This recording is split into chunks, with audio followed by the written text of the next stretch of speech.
Hello everyone. I think I'm probably happy enough, to be honest. Just kind of presenting them at the time, that's all right with me. Yeah, and it's all very open discussion-y anyway, and we're not supposed to be experts on any of it, so it's sort of like raising the questions and saying, oh well, I found it's easy to understand this in this way, that type of thing. So yeah. What about you, Max? Are you happy, or do you want to have a little run through? Yeah, happy to just crack on. Okay, so yeah, why don't we show the paper for now then? That sounds fine. I don't know, Katie, if you can drop it in. Yeah, I know. I'm having a quick look. It's all just how to open up the file, I think.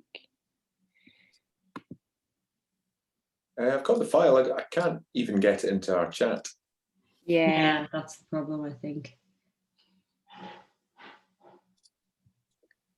Yeah, that's okay. I'm quite excited to discuss the paper though. I know we shouldn't pre-discuss, but I very much enjoyed reading it. Yeah, absolutely. It's going to be a good one. Lots of discussion points. Yeah, definitely. And lots of things to now go and read about. All of their previous work, building the score, I haven't looked at, but probably should. Yeah, I didn't either, to be fair. I don't know if any of you were able to access the supplementary material. I didn't have a go, actually. No. Is someone going to be able to explain some of the statistics to us? I can try. Maybe Mr. Reid as well. Good. I've done regression twice. It's very complicated. You've done what before? Regression analysis twice, I think. And one of them was simple, and then one was multivariate. So, but yeah, it's a while ago. Good times. Oh yeah. What we should be using this time for is probably advertising the next BFIRST webinar, which I have to admit I'm not entirely certain I know what it's going to be.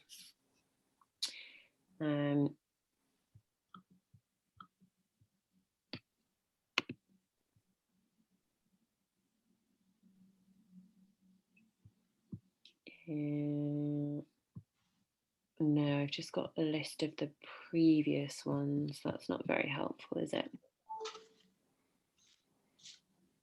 Is this the congenital hand? That's supposed to be the next joint webinar with BSSH, but I've not heard any confirmation of it as of yet, which is a shame. So I'm not entirely sure. But I can put the list of our previous webinars in the chat. That's helpful.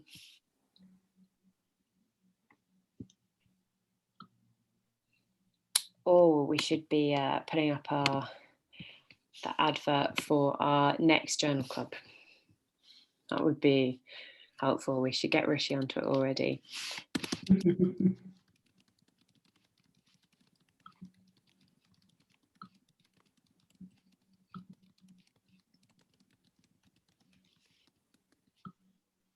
Yeah. Well, I think we know in principle it's going to be probably end of November, but date to be confirmed. And it will be hosted by the BSSH Overseas Trainee Committee. Wonderful. So we'll look forward to that, but we'll give some more details once we've finalised a date. Excellent.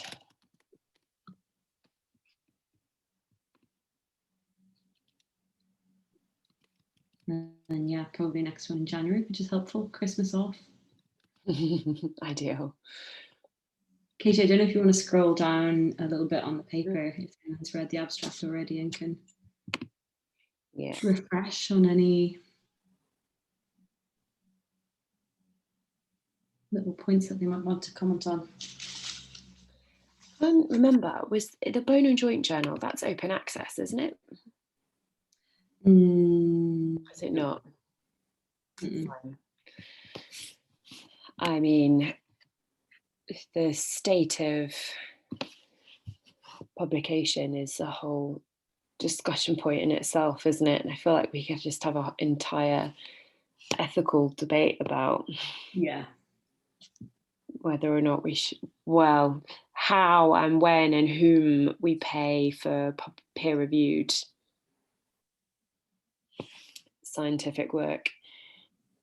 It's yeah, that's quite an involved discussion, I think. Yeah, I'm sure we could sort it out this evening in the 15 minutes we have before this starts. Yeah. So what's the planned format? Yeah, so order of events is we're going to open with a little bit of an introduction to the concepts behind the Journal Club and just a quick one on BFIRST and BSSH. Okay. And just introducing all of us as well. Then in terms of the actual paper, the overall theme is that we'll do 5-point summary. So that'll just be, I've just put together very in brief what the paper is about, what the outcomes are. And then we go through it piece by piece. So abstract intro, methods, results discussion.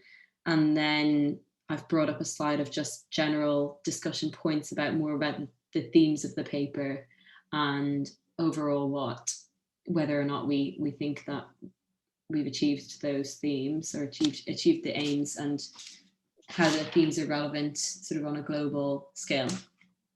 And then the last part is learning objectives based on kind of really the statistics and concepts used specific to this paper. So it's just Max and Sasha are going to do just a few slides on sort of normal, non-normal distribution, and then a really brief, I suppose, explanation of what regression is. So that'll definitely fill us up with at least an hour of content. We might run over, but we'll just try and keep a little bit of an eye on time as we move through each section. So hoping that the introduction stuff will only last maybe 10 minutes and then we can crack into the main discussions.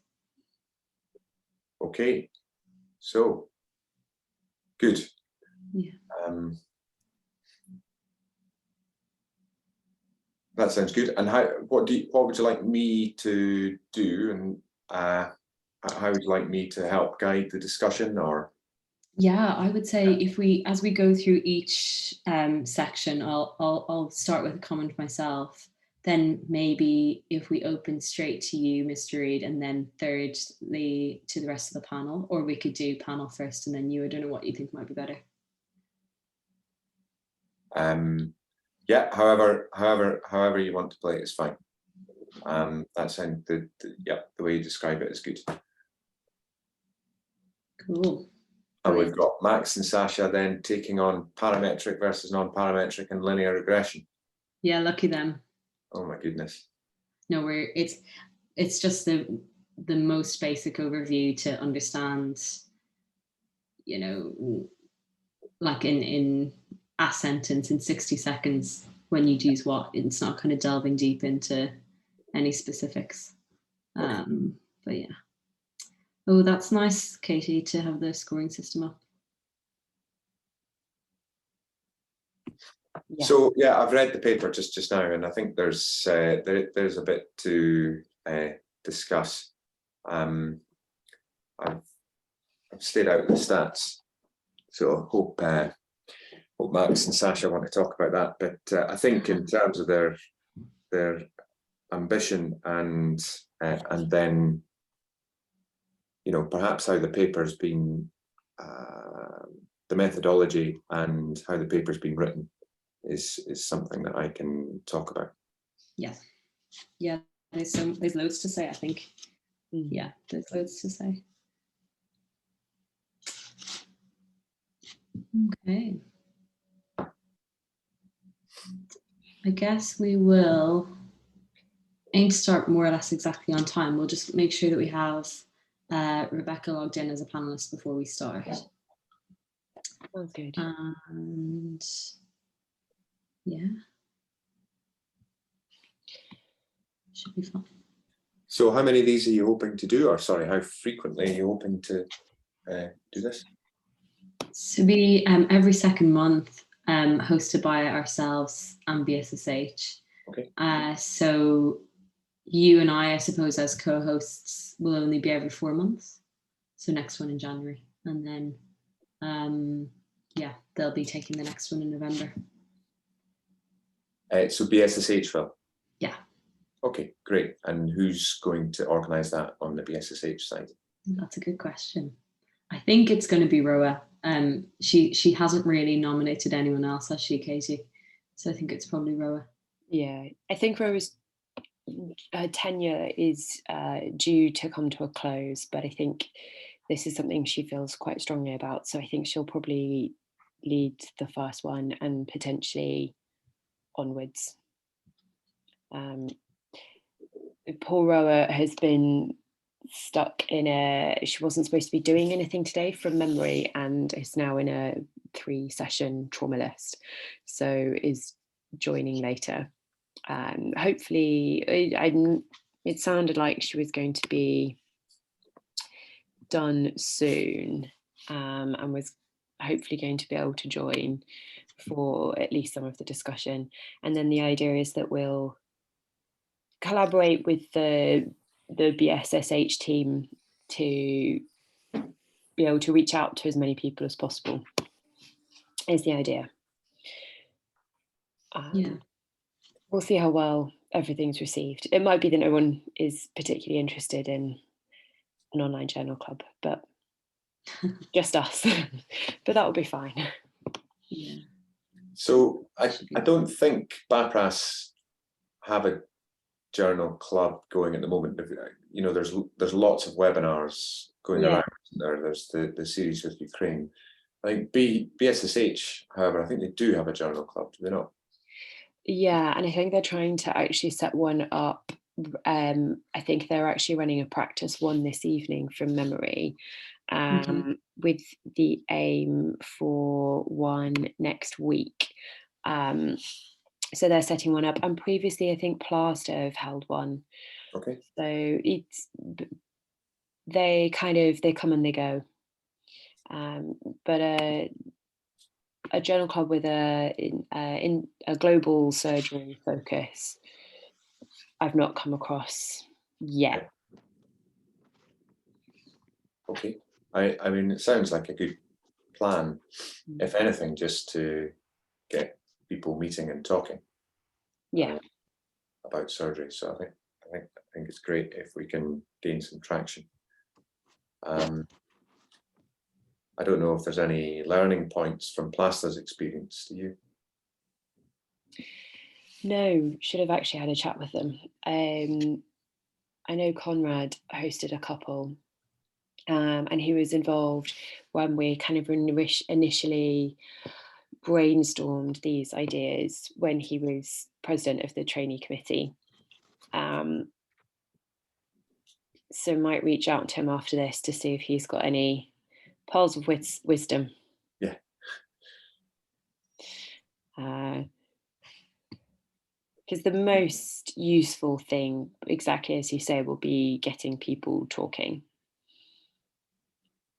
Yeah, I think so. And sharing experience and understanding each other's problems. Yeah. So this is a good paper because it's still a problem worldwide, really. Yeah. Yeah, definitely. Yeah. And there's lots to discuss in terms of, you know, contrasting admission rates and things like that between countries, and volume of trauma and things like that. So yeah. Yeah. I did like that sentence. Where's it gone? Here we go. The Ganga Hospital score from a high volume trauma centre that treats more than 600 open fractures of the lower limb each year. It's like Insane. 2 a day. Yeah, it's insane. I think the highest volume centre in the UK will either be St Mary's or the Royal London, potentially Bristol.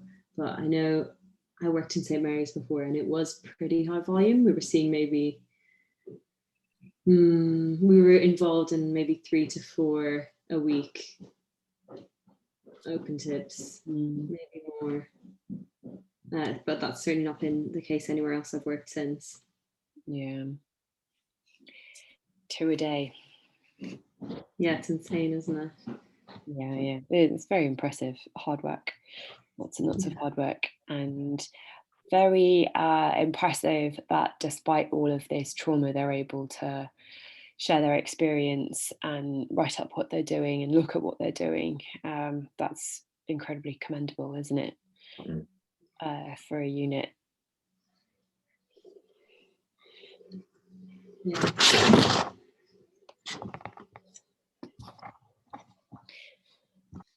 Gotta go there. That's the that's all I can think about.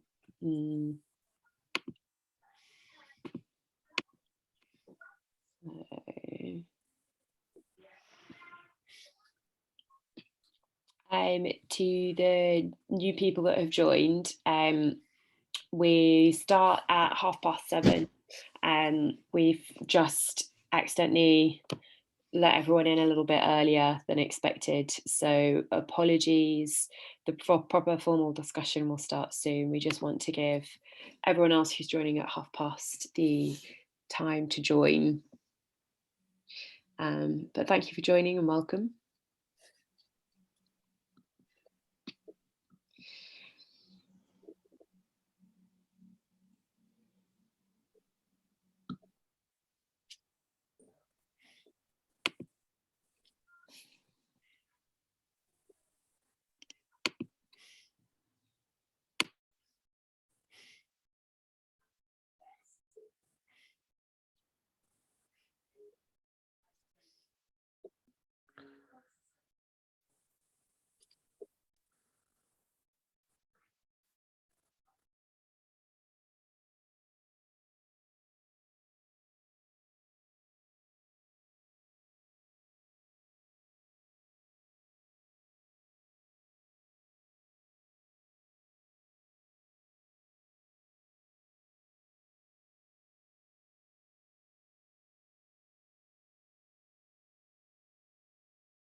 I've just had a look at the supplementary material. I don't really understand it. It's the prediction errors. Oh, fine. Yeah. Well done for finding it. It's not something, Mr. Reed sent it to me. It's not something I've really, Anyway, we'll take their word for it on the prediction error front. Yeah. Okay, so we have Rebecca now, Lovely. which means we have our representation from the other side. Hi, Rebecca. So, hello. Hi. Lovely to see you. yeah, hi, Rebecca. So probably, yeah, we can start more or less on time. We'll just give people a little bit of extra time to log in and get cracking.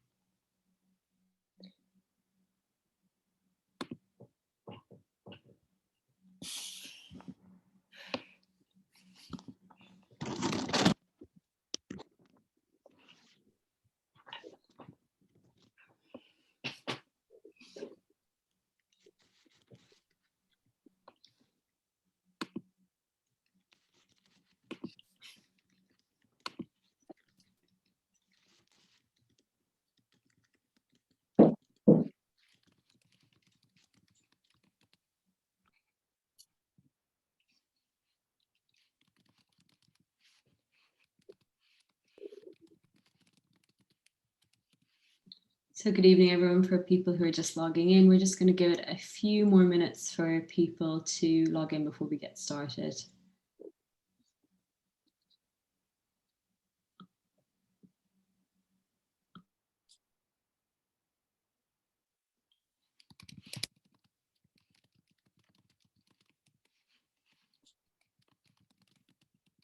Just a bit of housekeeping as well in advance. The format is mostly going to be a panel discussion.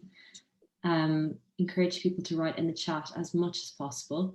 And then if you want to say something verbally, just raise your hand and we'll keep an eye on the raised hands and we'll invite you to speak sort of in order. And we'll try and get as many people to contribute who are wanting and willing to do so as is possible. And don't be shy. There's no stupid questions. There are no silly comments. Yeah, definitely get involved.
Okay, so we'll just give another minute and then we'll get started.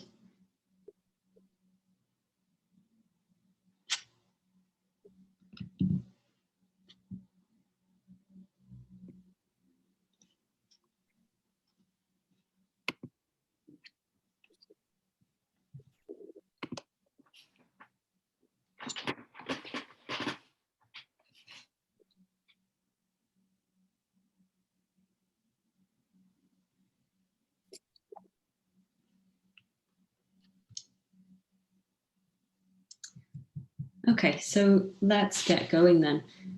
Good evening, everybody. Thank you so much for tuning into our first ever BSSH and BFIRST Trainee Journal Club. We are hosting this evening by a combination of the BFIRST Trainee Committee and the BSSH Overseas Committee. And we're very kindly joined by Mr. Adam Reid, a consultant plastic surgeon with lots of academic interests, who's helping us to discuss topics today. My name is Alva Kiley. I'm the events coordinator for the BFIRST Trainees Committee. And just a few bits of housekeeping before we begin. So we're going to mostly have discussion prompted by the panelists. We'll also invite everybody to comment in the chat as much as possible. And then raise your hand if you want to make any comments verbally, and we'll try and get through everybody as much as possible. We are going to open up with just a few introductory slides on BFIRST and BSSH and the concepts behind the Journal Club. And for that, I'll hand over in just a moment to Katie Dixon, who's the president of the BFIRST Trainees Committee, and Rebecca Nicholas, who's past president of the BSSH Overseas Trainees Committee. And they're going to tell you just a little bit about the associations in general and how you can get involved and just the Journal Club. So I will hand over to Katie now, who's going to tell you a little bit about our Journal Club and how this all came about. Thank you, Alva. So welcome, everyone. We're very happy to see you here. Our main aim in developing this Journal Club was to have a space where we could discuss research from overseas and build more of a community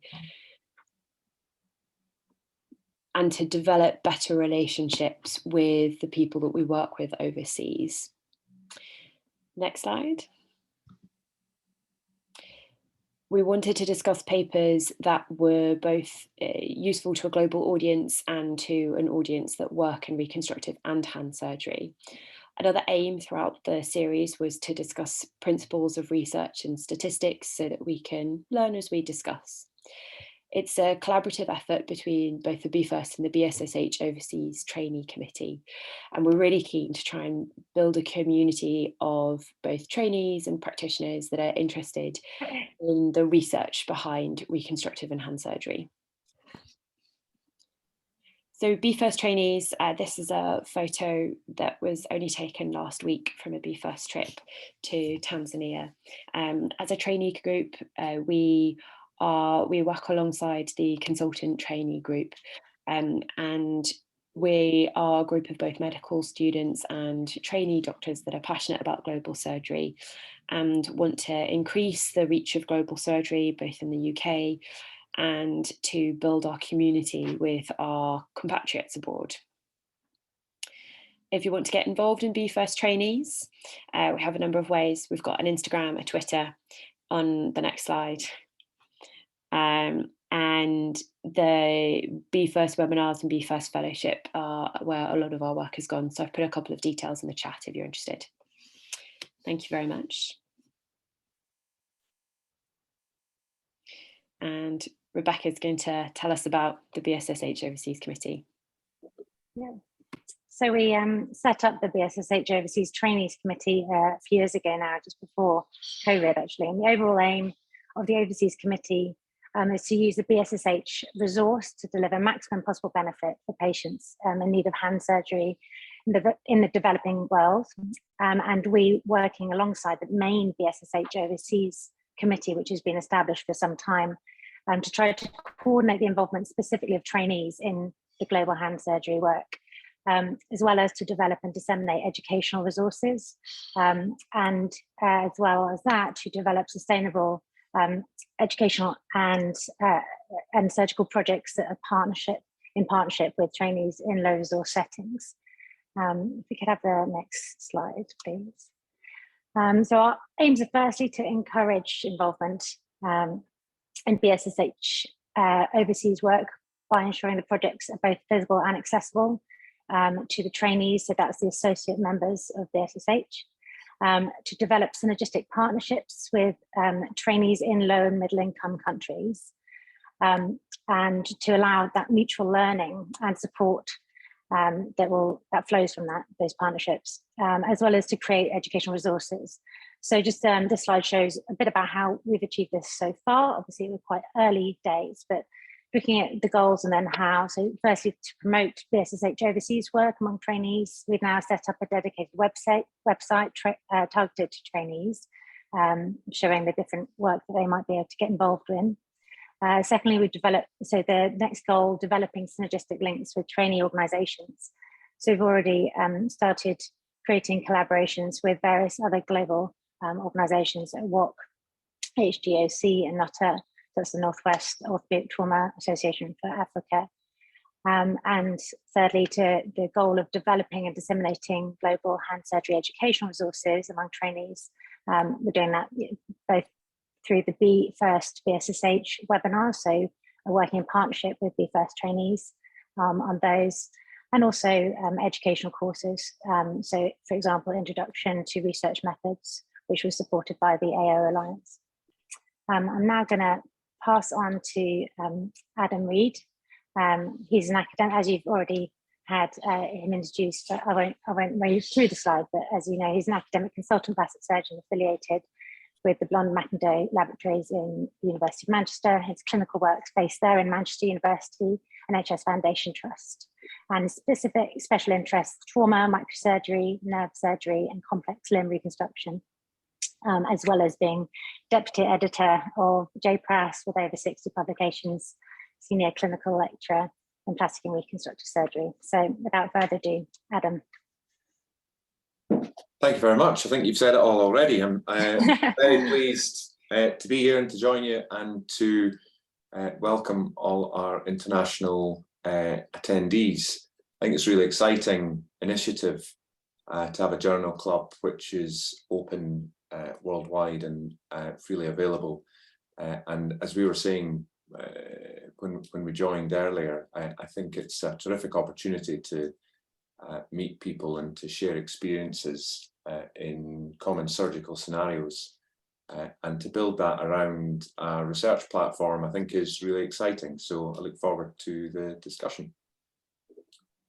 Wonderful. So I'll just take you through what we're going to do and what the Journal Club is all about. So our aim is for it to be inclusive, open to all trainees and individuals with an interest in global hand or reconstructive surgery.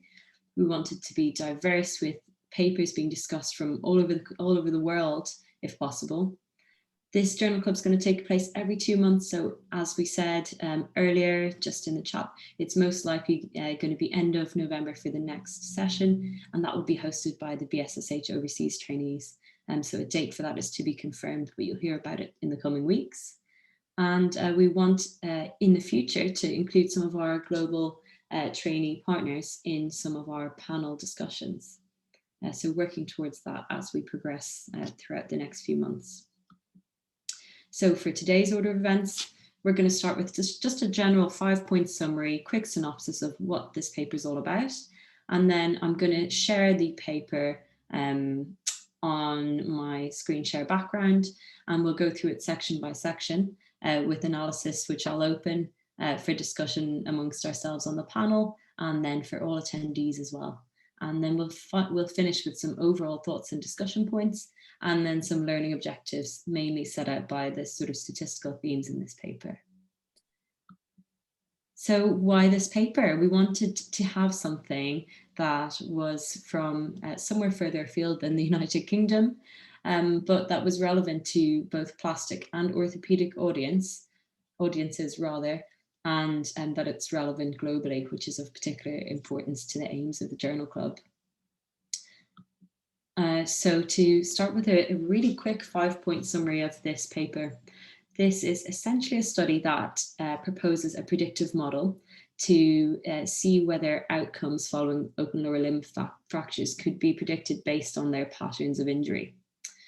And they sort of want to use this to inform their patient discussions. Their aim was to determine if the outcomes can be used, predicted with the Ganga Hospital score. They did this by measuring outcomes for bony union, their number of admissions, length of stay, the length of treatment, the functional scores following injuries, and the number of operations that these patients had. And by collecting that, they correlated that with the injury patterns that these patients had and proposed a Ganga Hospital score through linear regression. In brief, the results here were that there was a significant correlation in their view between this scoring system and each outcome measure. And they discussed sort of how the numerical value from these scoring systems can be used to counsel patients as to what their outcome following injury may be. And they sort of explain each piece by piece in their discussion why they think a certain score may have led to a certain outcome. I think I saw a hand raised already, so I'm happy to listen to some comments right away if you like. Or we can move on to the piece by piece discussion. Maybe it was accidental.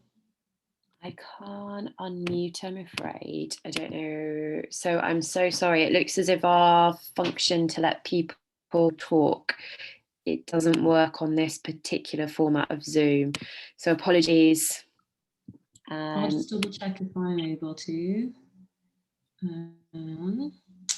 Participants. You should be able to right click on the yeah. Okay, go ahead. I've got I can do day. Maybe an accidental hand raise. Okay, no problem. Okay, so I'm going to screen share now the paper and let's go through it piece by piece. So 1 second. Great, so to start with the abstract. I'll open with just a few comments on what I thought, and then let me ask your opinions as well. So I think this abstract is pretty concise. It's very informative, and it gives an overall impression of what the paper is all about. The aim is quite clear here, and it gives us enough information really about what's to come. So I hadn't really any particular comments on the abstract that I thought were, say, incongruous to the paper. That overall the conclusions say that they're making seem quite reasonable. They're not overstretching on what they think the paper has achieved. So I wonder if Mr. Reid, you might have any comments on the abstract specifically as well. Not specifically abstract, no. Anyone else from the panel? Any thoughts on the abstract specifically? I liked it. It was succinct. I thought it told you everything. I thought it was quite good. Yeah, I think I'd be jumping ahead if I go into some other things, but yeah, I think probably it does what it says on the tin. Have we got anything in the chat on comment on the abstract specifically? Not yet, no. Yes. Well, we've got a lot more to say now, haven't we, as we delve through. Okay, so I'll scroll down to the introduction. My initial thoughts here were that it's quite short. It is relatively to the point. They do give us some context on sort of how the scoring system was instigated within their unit. And they give a little bit about, you know, why they chose outcome prediction in general. So, you know, they say that there are all these papers where patients describe that they're anxious about a number of issues, such as the total length of treatment, especially if they're having to pay. So very relevant to the hospital system in India, where most of the time people are paying for their hospital care. So you can imagine, you know, it would be very relevant if people are presenting to know exactly how many operations there are going to be or likely to be, and how long the potential hospital stay will be. So I thought that was interesting. Maybe if I was to be super critical, I think it would have been nice in the abstract to signpost the aims of the paper. I know they set that out in the abstract, but in the introduction, it really is nice, I think, usually to include that again. And then the figure 1, the scoring system, appears here, and I think the natural thing is often to sort of read that if it's all about the scoring system. I found that I read that in the middle of reading the abstract. So to comment on it here, I thought it would have been nice for, in the introduction, them to explain why they chose each of these clinical factors and why they linked, say, number 5 on the skin and fascia section to be the worst case scenario, and say why they thought bone loss more than 4 centimeters or less than 4 centimeters were the clinical parameters that they were going to use. So I would have just liked to see sort of a little bit of background about why they said about these parameters. Any thoughts from the panel? So Mr. Reid, any thoughts on the introduction? Yeah, I mean, in general terms, when I'm reading a paper, I'll start off with the journal, and so this is a good relevant journal to this subject matter. The authors are from Ganga, which is clearly a world-leading orthoplastic centre, managing high volume, as they point out, open tibias, and really there's a lot to learn from their setup and experience, and that's fantastic that they're sharing it with us. I think, as you've pointed out, patients will, with these limb-threatening injuries, will definitely benefit from understanding more about their particular prognosis. So that seems like a good thing to attempt to capture this through a scoring system, but I think it's very ambitious to do so as well. I think maybe what we'll come to is how they've gone about it, which is quite ambitious because this is a single centre. And so even though they're high volume, their environment is the same. And that environment is not found in many other centres around the world. And so how this scoring system can be applied to other places around the world needs to be considered. And so I suppose in an introduction, even in an introduction, I would probably seek to see something like that about what the ambitions of the paper really are and what they hope to achieve out of that. And anyway, so we can probably go on to methodology. Yeah, I agree about I just wanted to hear exactly what you've said, what their aim was, and how they wanted it to be applied. And even if they just wanted it to be applied within their own unit, that would have been sort of nice to hear. Anyone else got any discussion points on the introduction? I have nothing clever to add. I very much in agreement. Okay. Yeah, lovely. So we'll have a look at the methods. I feel like we're racing through, so definitely get chatting in the chat if you want to. And if you feel you want to wait till towards the end of the paper or around the discussion and methodology points, that's absolutely fine too. But I suppose this is where we get into the more meaty discussions in any case.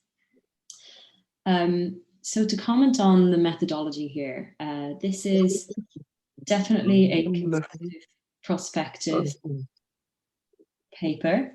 It's an observational study, so not really putting forward any direct interventions. They're sort of continuing on their usual practice and then making deductions based on that, and then a regression of outcomes based on their usual practice. But they have, I think, pretty sound methodology here. I saw it's in your laptop that was charging yesterday night, or today. This that I click and put on that. You see on? Where is the one close to bed? Yeah. Go and bring it. Participants, I'm just gonna mute for a moment and then I will invite people to raise their hands and unmute as needed. So lower your hand or raise your hand if you want to make another contribution. But yeah, just in brief, so they seem to have set out with their methodology quite well. It's prospective, it's consecutive. So over 6 months, it's quite well powered because they're such a high volume centre, and their exclusion rate is pretty low. I think that's only about 10%, which I think is really good. What else? I thought that there was an adequate description of sort of what the patient journey usually is, who's involved in their care, and how they try to make things objective in how they analyse the results. So it says here that the outcome of each patient was assessed by a senior orthopaedic consultant who was blinded to the GHS, and they were objectively looking at time to bony union, which was measured in months. So I thought that was good that they explained that. And I probably just had some comments on the statistics, which may or may not go over some people's heads, but I implore that by the end of this discussion and by the time we go through some of our learning goals at the end, will make a bit more sense. So they talk about using a multivariate regression analysis, which we'll come to in a little bit. And for that, they've used something called the Spearman, where have they said it here? The Spearman correlation. And that's usually used for non-normally distributed data. So my only hang up on their stats here is that they talk about using the Spearman correlation for non-normally distributed data, and then all the rest of their, I guess, results, which is, I suppose, jumping ahead slightly, comments on the mean. So it sounds like they're describing normally distributed data. but all of that we'll go into in a little bit more detail later. That I just thought that was unusual because they seem to not be matching up there in terms of the data that they're analysing. But any comments from anybody else then about methodology? One thing that I did note that I thought was pretty impressive, the person that assessed the patient in theatre after debridement was one of 2 people, and that was the same for the entirety of the study. So it was an orthopaedic registrar or a consultant, attended at the end 182 operations to assess the wound. At the wound and the fracture, which is a lot of work, and I just thought that was quite impressive. And I don't think, I'm not sure you would be able to replicate that in the UK without employing a person to be able to do that. Yeah. So I thought that was pretty commendable. I think they've set out to do things in a really good way. Exactly, like they've been really consistent with their methodology. Yeah, consistent, systematic, very careful. I thought that was really interesting. Just another thing on the stats, which I think is good, is that they describe how they use a cross-validation system. And that's not something I'm super familiar with, but I think what they describe makes sense to me. They split them into random groups. They ran the stats again. They saw if it worked, and it seemed to have been pretty acceptable with their cross-validation system. So I think that sounds like a sensible thing to add into their statistical analysis. So I think we need to put their methodology in the context of what they hope to achieve, and that was to produce a scoring system which would be relevant to patients with open lower limb injuries to predict their prognosis in terms of time to bony union, final functional score, and some various other things. So by doing so, they apply a score that has only been validated on the Ganga population and is used only in the Ganga population, which seems fine. But as I said before, that is probably only therefore valid in the Ganga population. There are other scoring systems around the world that haven't really demonstrated validity or clinical utility in their use outside of kind of the regions that they have been born in, and so I think we need to take that into consideration. So they've set out with a name, and that's fine, but they've used their own scoring system. So any learnings from this probably have to be applied to the Ganga population. Some of the other factors that need to be considered that aren't really considered in the scoring system are the surgical capabilities, which will be quite different in Ganga compared to some place in the UK and further afield, and certainly in some of the BFIRST countries and our attendees countries, the surgical capability is very different. Also, the rehab capabilities will be very different, and we don't really know what the greatest determinant is for patient outcome, whether that is early surgery, good surgery, certain types of surgery, or, for example, rehabilitation, physiotherapy, and good functional return.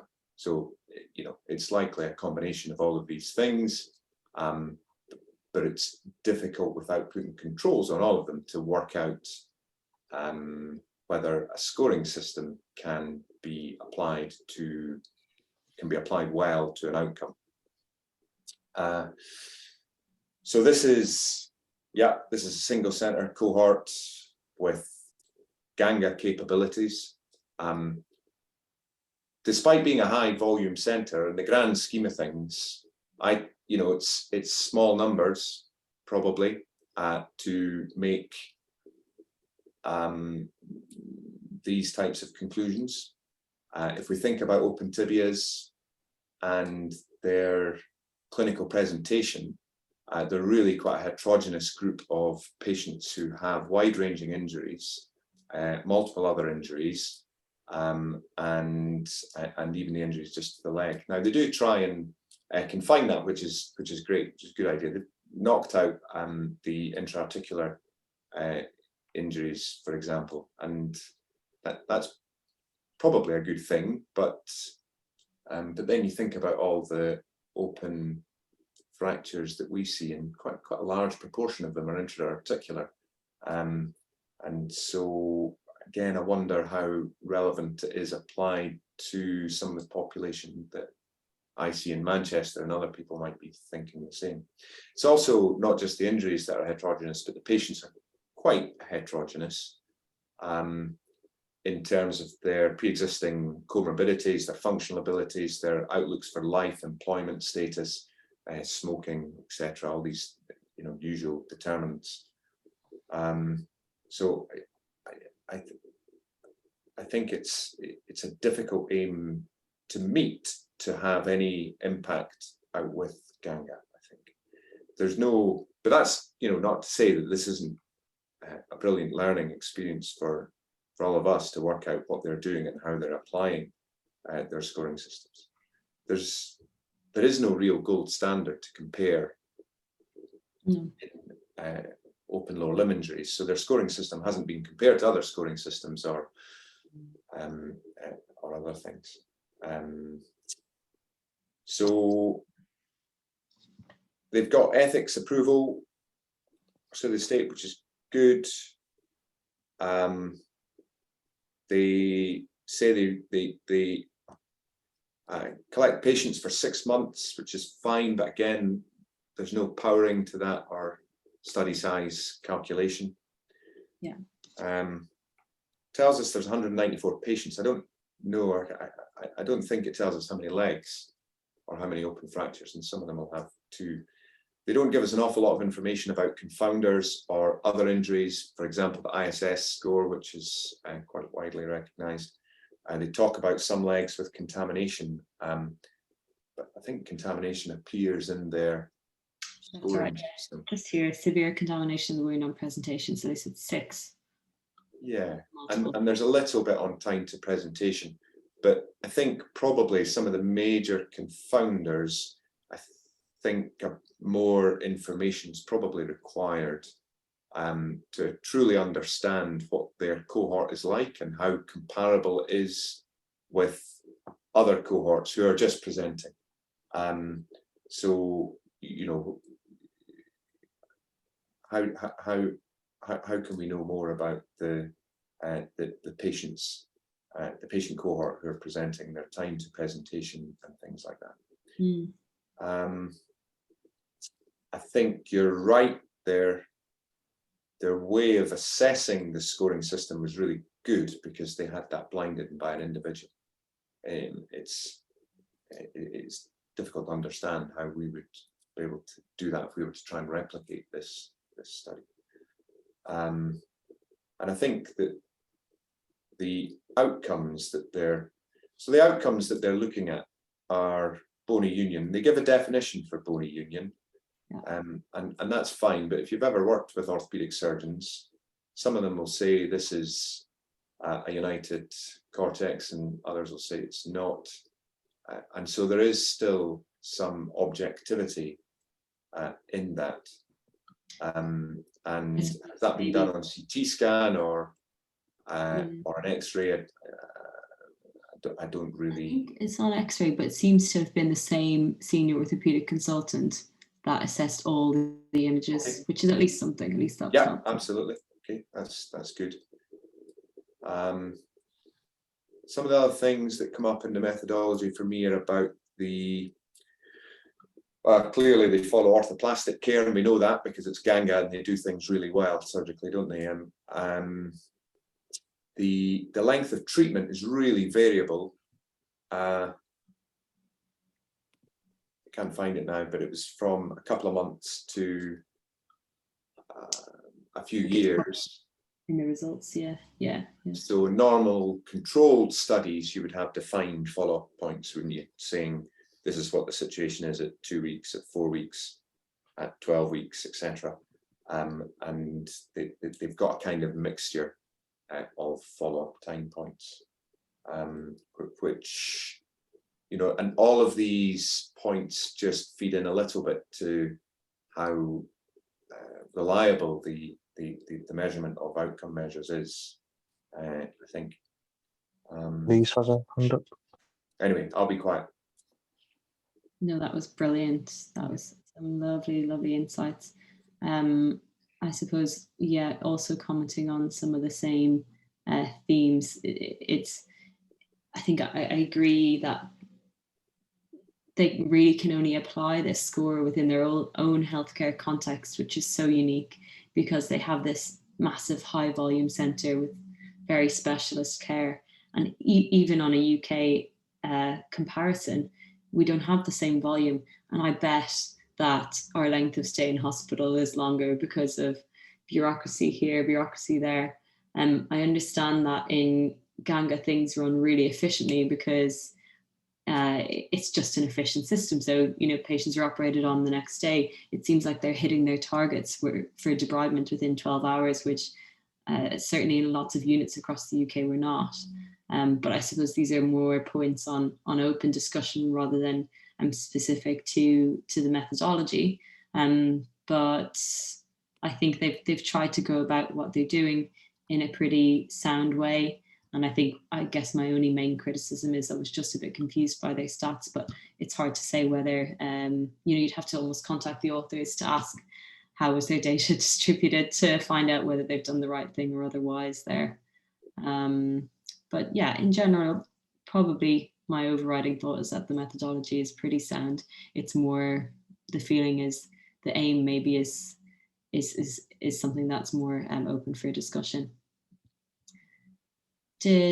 Max, did you have something you wanted to say? I was just saying Denise has got her hand up. I don't know if she wanted to say something. Okay, brilliant. Yeah, Denise, go for it.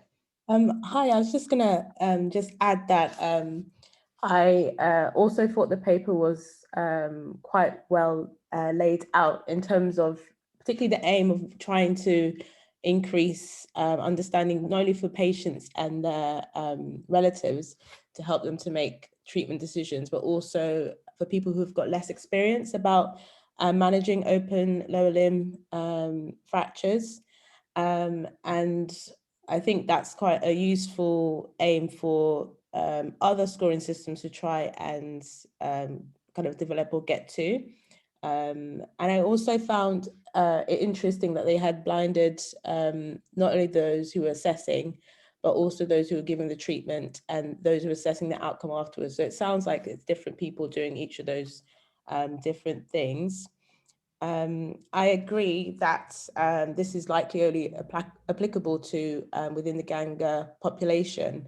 But one thing that might be interesting to look at is based on the different scores of the GHS, kind of internationally how they do and kind of comparing outcomes between different centres based on the GHS scores. And if, for example, the outcomes are better for those with the highest scores in Ganga, maybe looking at the treatments pathways that they've used to help improve outcomes for those particular patients. Just to add about the high output center, I was also a bit surprised that with 600 open fractures, they only had 182 within the study. But I just assumed that because it was the initial paper that they're presenting, they probably would want to do this for a few more patients, so it's a bit higher powered.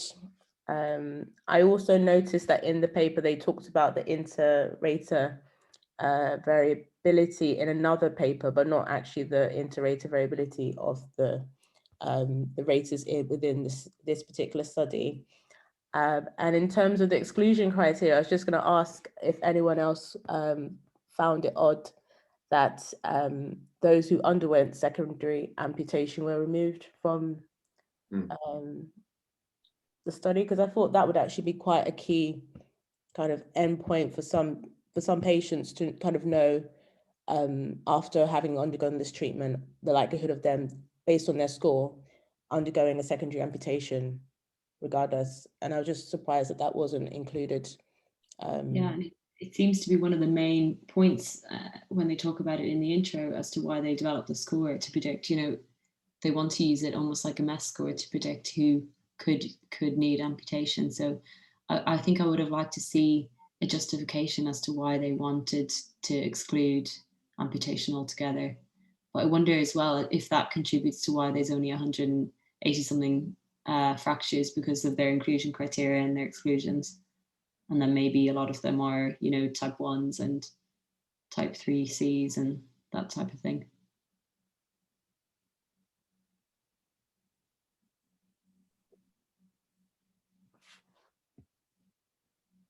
Yeah. Anyone else got any comments for chat or want to raise their hand to? Oh, we've got an attendee with a raised hand. Let me just have a look.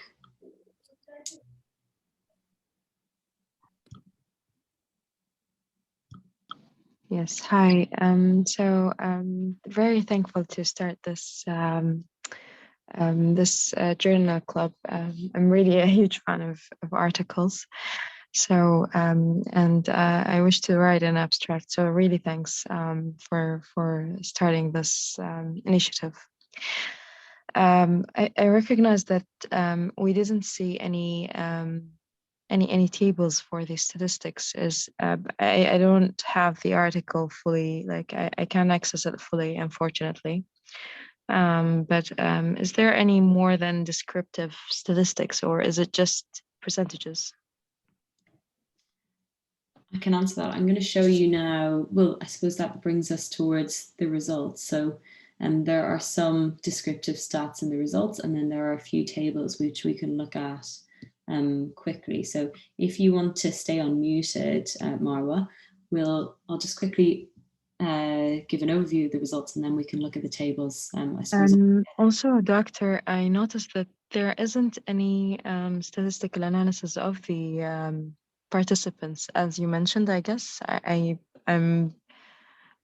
didn't focus much on what you've said, but I wonder if are there any p-values that shows there isn't any really significant difference between, as you mentioned, the fracture types.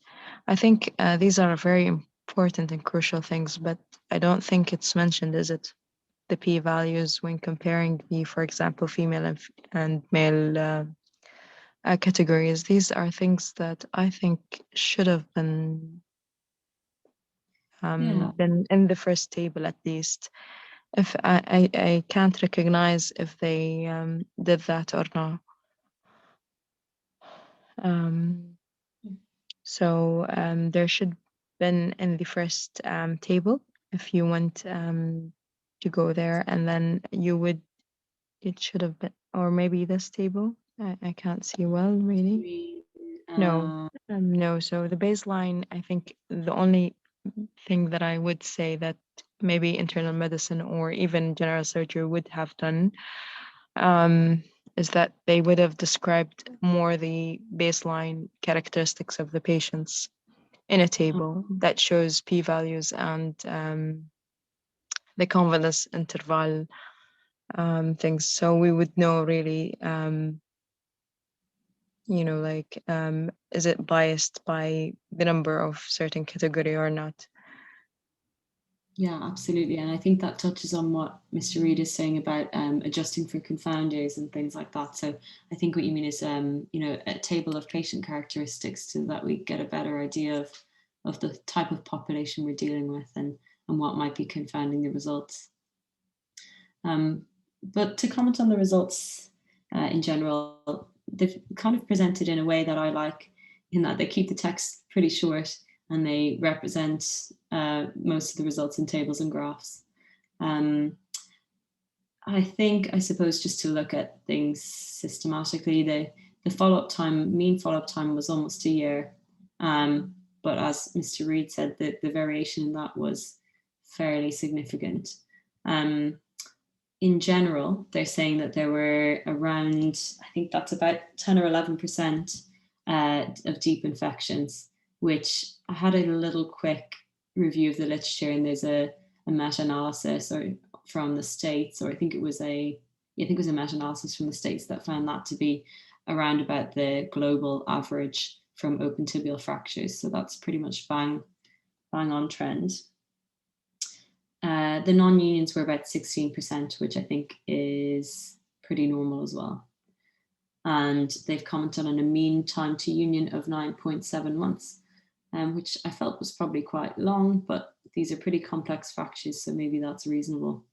And probably some of you from an orthopedic background might be able to comment on what you think of that as a timeline to union. All patients, they say, eventually achieved union, which is good.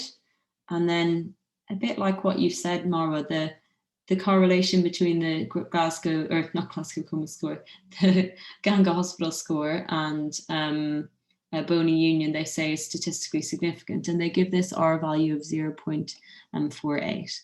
So they're kind of presenting with R's instead of P's here because it's regression, and they're giving confidence intervals mostly in the tables.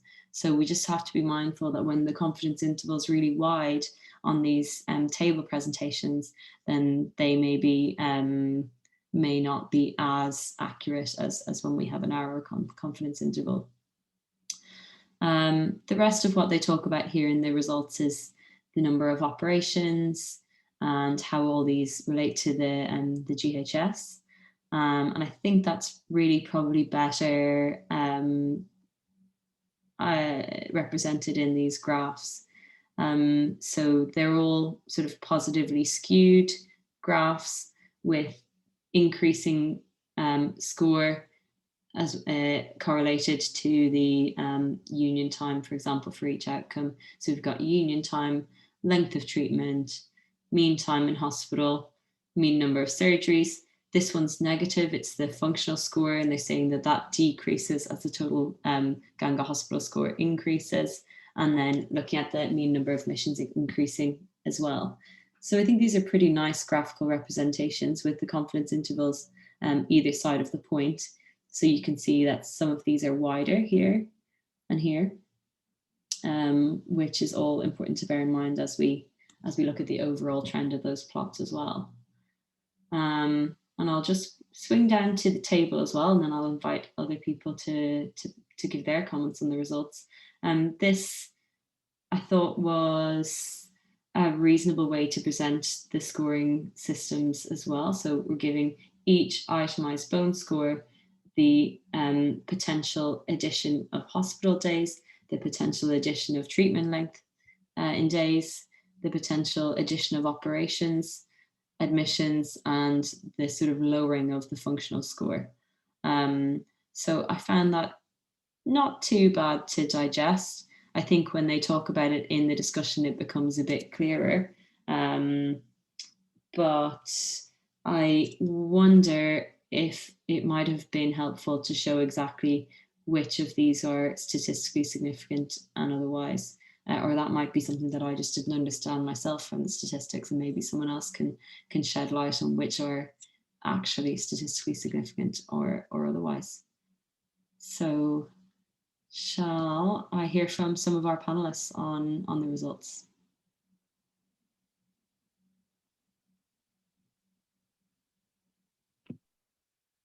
Yeah, so I think you're right in a lot of what you said.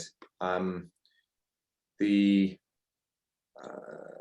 kind of rates of superficial and deep infection, rates of non-union do seem to be what the literature otherwise says. Some of the other aspects are probably influenced more by the by culture or the hospital and social care setup in a particular environment. You know, the length of stay in a hospital, for example, I think is a bit longer than we would have in the UK.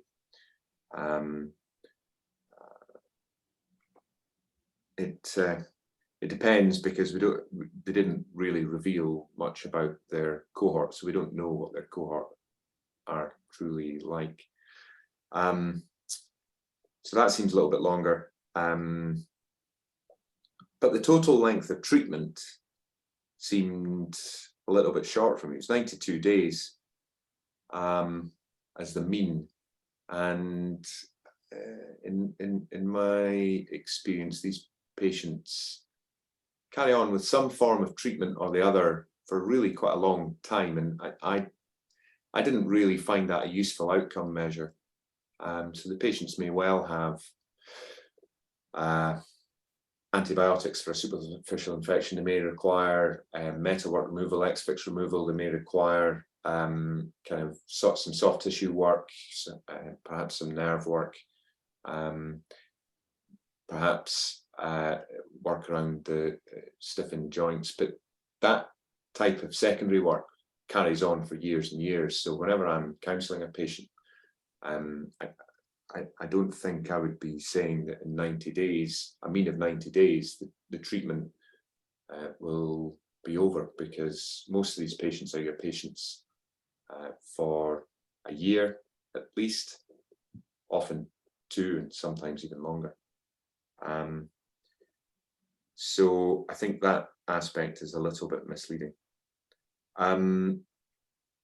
They present a lot of their results actually in the discussion, which as a journal editor is quite annoying, but you know, the results are there. And I think even just by looking at the graphs, you probably don't need a lot of these statistical tests. You can say that, yeah, there's probably a relationship between a really, really bad injury and a less bad injury and the time it takes for union, for example. All the rest seem to have some form of correlation, looking at it by testing by eye, apart from the other score, LEFS, the limb function score. So that was pretty much my take on the results. Yeah, and I think union time probably is the most crucial. And I just wanted, when they say in the results that was, you know, significant, yeah, I just would have liked to know how they came to that. But I agree, graphically, it definitely seems to be the case, and it makes sense logistically and logically that, you know, the more morbid your presentation is, the more likely you are to have a delayed union, which is fair enough. Any other panelists have comments on the results? I found table 3 quite interesting. And I wondered whether it showed, when you look at the score, when you're going from, say, I think it was an M3 to an M4, on the Ganga score, that's going from something relatively innocuous to suddenly losing all of the compartments. So yeah, so a score of 4 is loss of 1 compartment of musculotendinous units, and then 5 is loss of 2 or more compartments or subtotal amputation.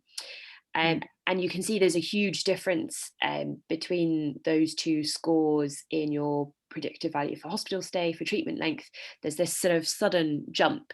And I just wondered whether actually maybe this could be fed back into the score, and maybe those M4 and M5 need more points added onto them. So you don't just have a point as you go up each part of the score. But that's not particularly related to this paper, and maybe more work that the team are already looking into. That's a very good point. They don't have any M5 actually, do they? And there's an M5 on their score, but not here. Score. So maybe the M5s all ended up with the secondary amputations for excluded. Yeah. Sounds like it, doesn't it? Because it sounds like the scoring system was devised in general to help try predict amputation, and then they've excluded it from this cohort. So that must be the case. Yeah. And I also, oh, so sorry, was someone else going to say? I was just going to say, I might be misunderstanding this, table 3, but I found it strange looking at functional score that going between, so M1 is +0, and 2 and 3 are each +4, M4 is -8. I wonder if you could shed some light on that, Adam. Looking at table 3, the column, which is the functional score, and in relation to the muscle score. This column.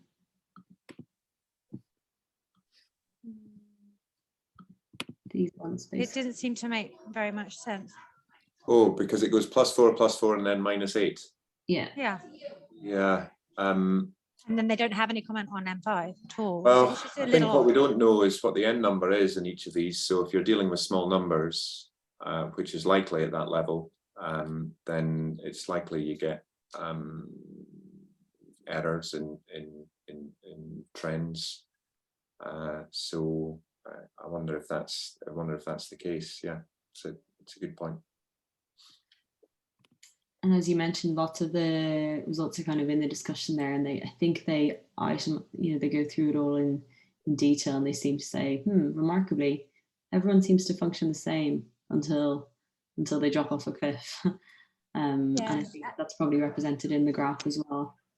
Yeah, I think it may be due to numbers, as Adam said, but if you look at, for example, comorbidities, people with multiple injuries, it doesn't seem to make any difference to functional score, which I found very surprising as well. So I'm looking at the bottom of the same column now in that table 3.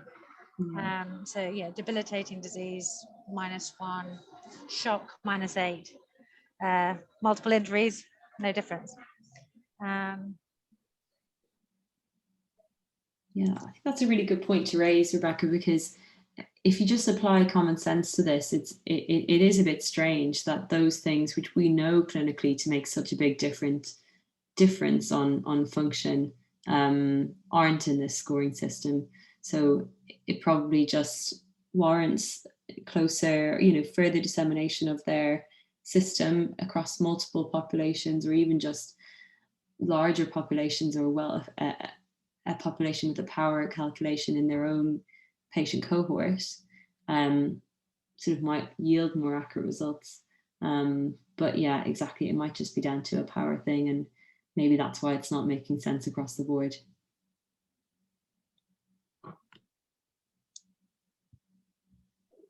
Has anyone else from the attendees got anything they want to add, either in the chat, or would they like to raise their hand to make a comment on the results? I think everyone is just watching and taking it in. Absolutely. Well, there's plenty more time to discuss in any case. So I'll move on to the discussion, which starts, where are we? Starts up here. My comments are that I found this layout really a bit weird for typical discussions, because in most of the papers that say I would write or read, it would be sort of a bit of a summary of the results and maybe comments on why you think these results were the case. And that can sort of be an overall initial statement, and then itemizing things, and then discussing the strength of the study and its limitations, and maybe how it may affect future practice. They've sort of gone through that structure, but they've written the longest discussion I've probably ever read, and they're going through all of their results in detail here, as Mr. Reid said. So it starts with just a general thing on, scoring systems can be useful. We found that this was helpful to predict outcomes, and therefore could be used, for a treating team to inform their patients. So they've done a little bit of a summary there. Now they move on to go through each in detail. So here we have time to union, and it's saying that the baseline time to union in our study was predicted at 7 months using regression analysis. That's fine. And they're talking about how each of these contributed to the time to union. I just found it a little bit long-winded. And again, as I said in the intro, it would have been nice in either the discussion or the introduction to explain why they chose each clinical parameter and sort of why they felt, say, a butterfly fragment was leading to worse clinical outcomes. So that could have been something that they could have added in to the discussion. What else? Yeah, I think we spoke specifically about, I just wanted to comment specifically on the length of stay in hospital and the functional score. So if we were talking about the functional score earlier, it says there were 16 points deducted with a bone score of 5, while a bone score of 1 to 4 did not seem to influence final function. And I'm sure many of our orthopedic colleagues on the chat would probably suggest that the nastier a fracture, the slower the rehab, and the lower the functional score is what I would have expected. So I think, yeah, it's just reiterating again that those results are a little bit incongruous to what we probably are used to in clinical practice. Then they include a little plug for their hospital score here, and that's fine. They're saying that maybe other centres can reproduce it and see whether the scoring system applies to themselves or otherwise. What I didn't love here was the demonstration of model. I was a bit suspicious about this. I think, if it was really accurate, they maybe could have included in the paper, another little small prospective series of 10 or 15 patients to see, how closely the scoring system correlated with what actually happened. And I wonder whether here they've just picked one patient where the length of treatment was similar, the length of stay in hospital, the time to union was similar to the scoring system that was predicted, etc. They may have just chosen the closest patient to what the predicted outcomes were on the scoring system, but maybe I'm being really cynical. I'd welcome. No, I agree. I don't think that's very reassuring, is it? It's just one case. Yeah. You'd want them to actually trial it on at least, 10, 20 cases or 30 cases and say it was accurate to this degree as a comparison group. Yeah, and use the scoring system prospectively. I think that's the thing about regression and prospective work. I think you can use a regression model and you can make predictions, but if you want to then validate that, I think it would be good to do a sort of prospective series, seeing how the predictions come into play. As a non-expert, could I ask this sort of orthopedic audiences, is 9 months till bony union something that is normally seen for these kinds of fractures? Even in the UK clinical practice, is that something that's kind of usual? Does anyone want to comment either on the chat or raise their hand? I've got an attendee with their hand up. Let me just check. Oh no, not anymore. Oh, Siobhan. Yeah, I don't think it's a million miles away. It's a bit long, but as we've said before, we don't know the patients or their injuries, but high energy injuries can take open injuries can take a long time to achieve union. Yep, fair enough. I just wondered if in their particular cohort, like you say, there's a lack of information about their patients, but whether how severe were the injuries. I mean, you kind of get a rough sort of estimate, but you don't describe the mechanism, the etiology, how shattered the bones were, etc. So we don't have any idea about any of that information. Yeah. I think Siobhan has her hand up. Do you want to? Yeah, no, I was going to say before, I actually quite enjoyed the demonstration of the model. I just thought it was quite nice to kind of bring it back and to get those actual figures. But now you said it, I do understand what you mean about the bias. I think throughout the whole paper, just because at the start they were talking about how they'd selected the observers and that had been blinded. I think I then throughout the kind of whole reading the whole paper had quite a big trust in the way they'd done it, because I felt like they were trying to remove the bias as much as they could. So by the time you got to the results, it didn't seem like there was any hidden agenda with them, because they tried to remove all of that. So I think throughout the paper, I just had quite a big trust in the people doing it, and the results did seem quite valid. But I do understand now what you mean about be selected what they were saying. I think you're right. I think my thoughts on that are they've designed the study really well, and they've hopefully removed some of the bias in that way. But I think if there is bias, it's not necessarily based on the study author's errors.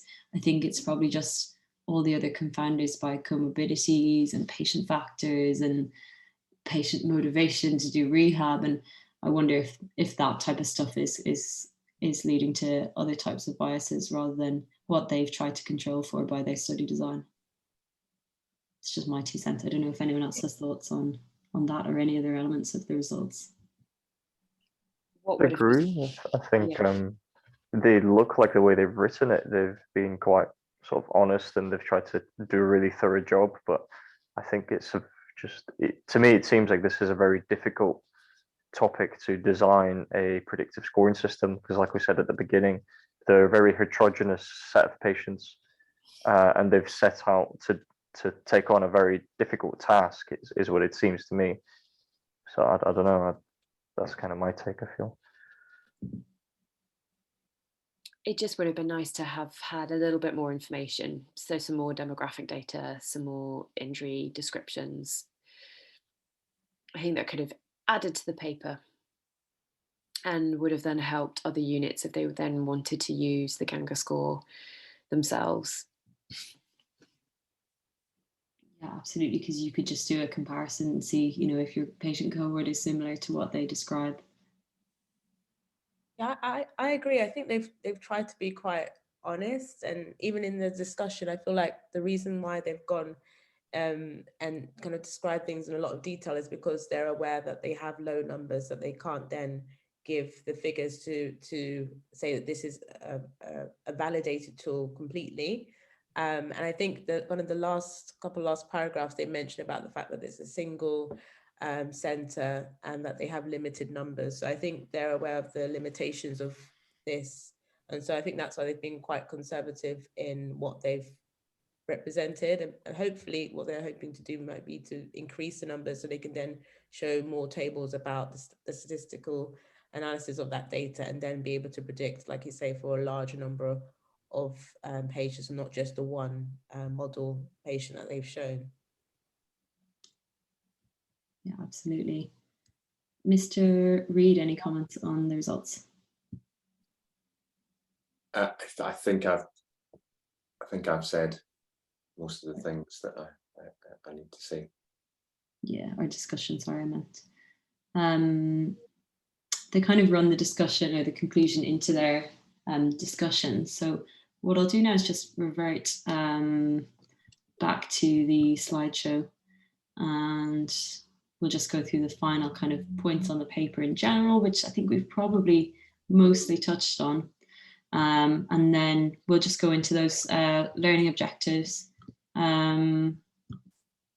So going back to the overall aims of the paper, do we think that it fulfilled its aims, which was to determine if outcomes following the management of open fractures of the tibia can be predicted using the Ganga hospital score? I suppose maybe I guess in theory they have, but they've just tried to be relatively conservative in their overall conclusions, which I think is fair enough. So the discussion points really were, in general, whether you all think scoring systems are useful in general, whether this scoring system can replace some extremity injury scoring systems like the MES score, and whether it's applicable in different healthcare contexts. So, lots of us are UK based, whether we think it's applicable here, or indeed across even India in its own right, whether it's applicable to, say, lower volume centres. So if anyone wants to comment on any of these 3 themes, I invite you to do so. So I've got Siobhan. Siobhan, do you want to? Yeah, I think scoring systems definitely are useful, especially if you're a more junior trainee, because you won't necessarily have the cases behind you or have the experience. So if you can revert back to a system which is valid and as clinically proven to work. It helps, I suppose, when you're discussing with patients, just to predict outcomes and think how things are going to go, because you might not necessarily have the experience behind you at that time. Yeah. I think it's a very useful scoring system for what they have described they have set out to do. So they wanted to work out if they could predict how long it will take patients to be in hospital, how many operations they might have to pay for, how long they might be off work. And if you could tell someone that at the beginning of their hospital stay, so if a patient came to Ganga, you could say, hey, everybody that has an injury that is as similar to yours as we can understand, the average stay was this length of time and it was these number of operations. That might be very useful information for that patient. The paper doesn't go into or doesn't do any work towards discussing validation of the scoring system in any other context, maybe because it recognizes the unique situation that it's in. Yeah, absolutely. So just anxious of time, shall we just quickly run through our learning objectives before we draw the meeting to a close? So we wanted to just touch quickly on parametric versus non-parametric data and regression analyses, which are both really meaty subjects in the world of statistics. But our only aim here is for people who aren't familiar with these concepts at all to give a really clear, easy overview on what contexts these are used in.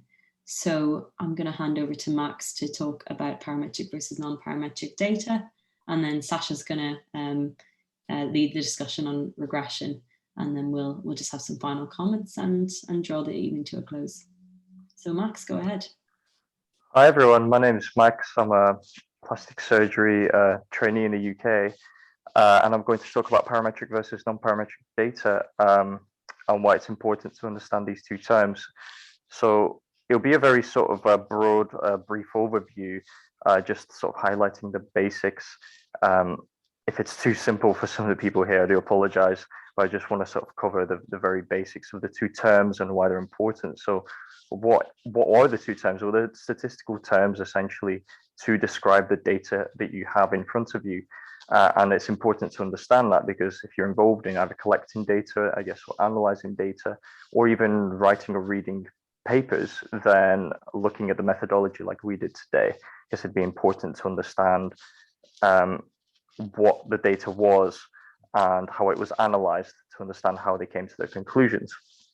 So, without further ado, parametric data is essentially a data set that is normally distributed. Now, what does that mean? That essentially means that your data is symmetrically distributed around your mean that you have. So the mean is in the center and the data is symmetrical around that mean in the middle. And most of the data is clustered around the mean with sort of thinner tail ends towards either end of the distribution. That is a typical sort of bell-shaped curve or Gaussian distribution, where the mean, median, and mode are the same value right in the middle, with half of the population above and below the mean. Some naturally occurring examples of this are height, birth weight, shoe size that can be found to be naturally occurring in sort of populations. And one way to sort of describe your how far the spread goes in one of these normal distributions is the standard deviation, which is sort of 34% either side of the mean. So 68% of the population lies within one standard deviation centered around the mean, and two standard deviations, and therefore take your data further out. Comparing that to non-parametric data, that is data that is not normally distributed.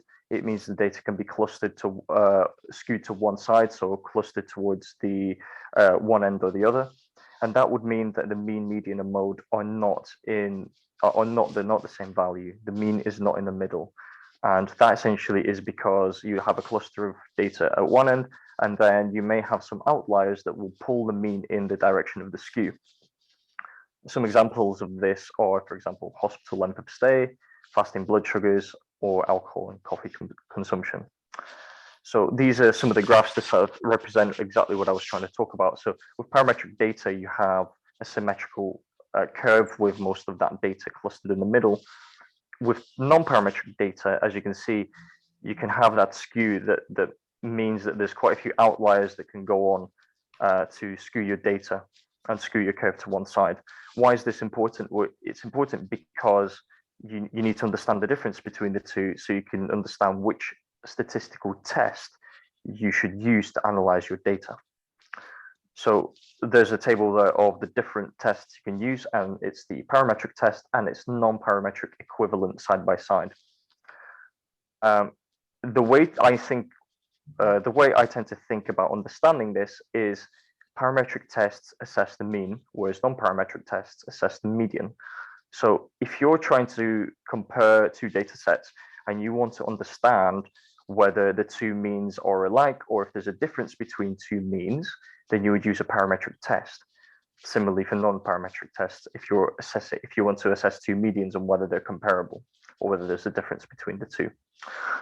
So essentially, why is that important? Well, you need to understand whether your data, if the central tendency of your data is centered or clustered around the mean, then my understanding is that a parametric test would be the best test to use to compare those two means.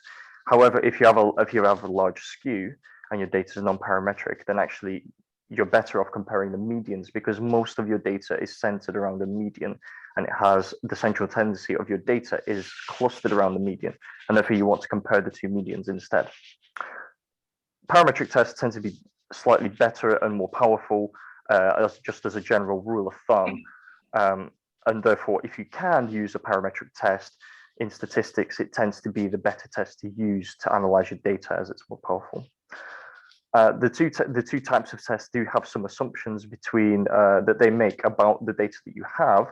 So for example, a parametric test presumes that your data is normally distributed and it cannot analyze ordinal or, for example, nominal data, whereas non-parametric tests can do that as well. And for example, parametric tests presume that your sample size is large, so maybe up to 20 or 30, but that's quite arbitrary. That's sort of random. Just presumes that is that you have a large data set, whereas non-parametric tests can be used to analyze small samples. However, you have to bear in mind that if you have a small sample, that can be prone to bias, as well as the test itself not being as powerful as a parametric test to start with. Lovely. So we'll just move on to Sasha's brief whistle-stop tour of regression analysis. Yes. So my name's Sasha. I'm a core surgical trainee based in the UK, and I have been tasked with taking you all through the very basics of regression analysis. So this is all based on, as I said, the very basics, because through learning all this stuff myself, I ended up in a deep, dark hole of the internet, and it can be quite complicated. So I think what's covered in these slides is the salient points that we can refer back to. So regression analysis measures the association between a dependent and multiple independent variables, as we've seen in the study that we've just gone through.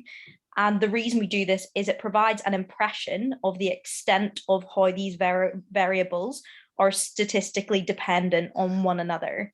The uses in medicine is that it can describe these relationships between variables, allow us to create some estimation, for instance, estimating a BP at a given body weight, and also allow for prognostication, so highlighting risk factors that may influence the outcome can be identified and applied to patient care. So first and foremost is linear regression analysis. So this is a parametric analysis used when continuous data follows a line of best fit. So the keyword there is line. To apply linear regression analysis, it has to be normally distributed data, as we've just discussed. It must be linear in relationship, as we've just discussed. And there must be no autocorrelation between the variables. So if it seems like multiple observations may rely on one another, that could create error in what we're looking at, and it means that doing linear regression would be unsuitable. And finally, the fourth and final thing to decide upon before doing a linear regression analysis is looking at homogeneity of variance. So making sure that the prediction of error doesn't change significantly over the range of prediction that you're looking at. So making sure that your error is fairly continuous throughout the data set. So if all those 4 rules are kind of ticked off, you can go ahead and do simple linear regression. In this case, it's one dependent variable, such as hypertension, and you're looking at one independent variable, such as body weight. As you can see from the chart shown here, when this data is plotted, it creates a slope of the line, which is measured, and this creates a numerical value, and that is the regression coefficient, labeled R. And this can inform you of the strength of association between the variables. So examples of variables like this would be infant length and weight that have a linear relationship between the 2 variables. In the case of simple linear regression, the coefficient that we use is called the Pearson regression coefficient. And whenever this regression coefficient is worked out, you can apply parametric tests like t-tests and get some associated p-values to help you draw statistical relevance to your coefficient values.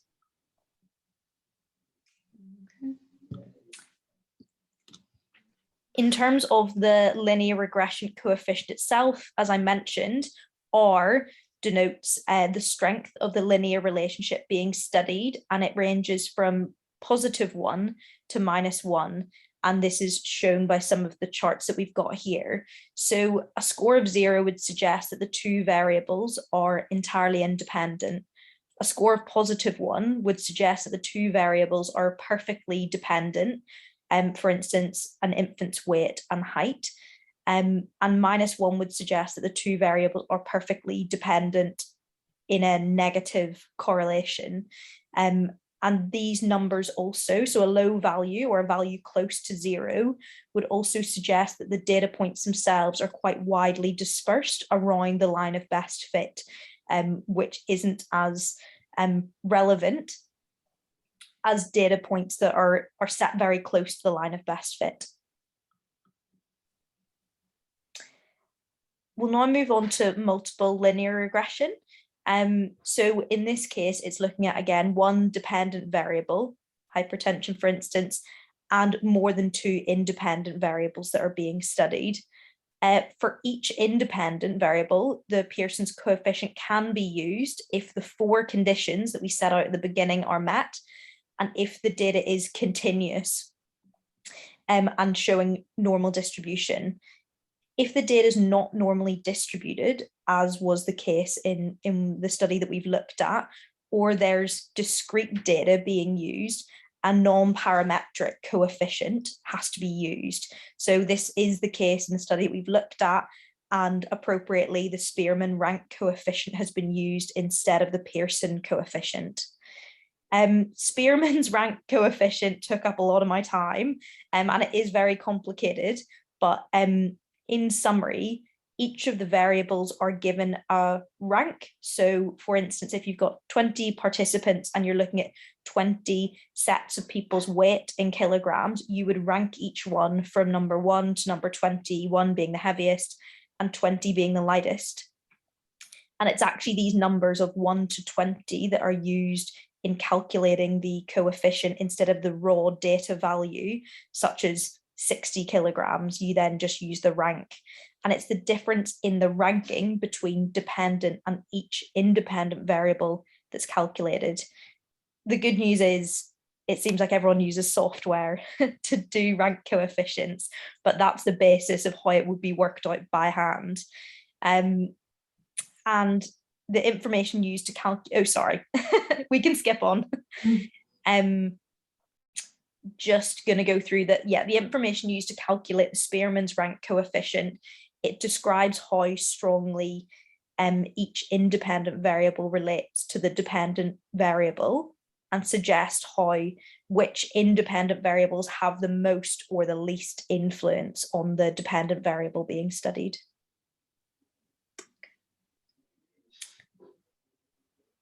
And this is just a very brief slide looking at non-linear regression, because again, that is quite a deep dark hole of statistics, because there's lots of variable shapes of curves and all the rest that fit into non-linear regression models. So in summary, in a linear relationship, each variable changes in one direction at the same rate throughout the data range, making it linear in shape. In a non-linear or monotonic relationship, each variable also always changes in only one direction, but not necessarily at the same rate. And these basically can be measured using Spearman instead of Pearson. Beautiful. So I want to thank you both for that. That was really informative. And I think it would be interesting now to go back and read the statistical analysis with the R values, having now sort of revised or learned for the first time from many of us what those R values should mean, seeing as we're not, as Mara suggested, presented with p-values for statistical relevance. But very well done. That was really interesting. Does anyone have any final comments they want to make before we close the session?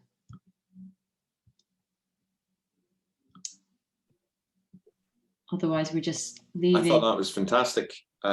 Really, really good presentation statistically to explain some really quite complex statistical matters. I think it's important to point out that not everybody needs to really understand this or retain it.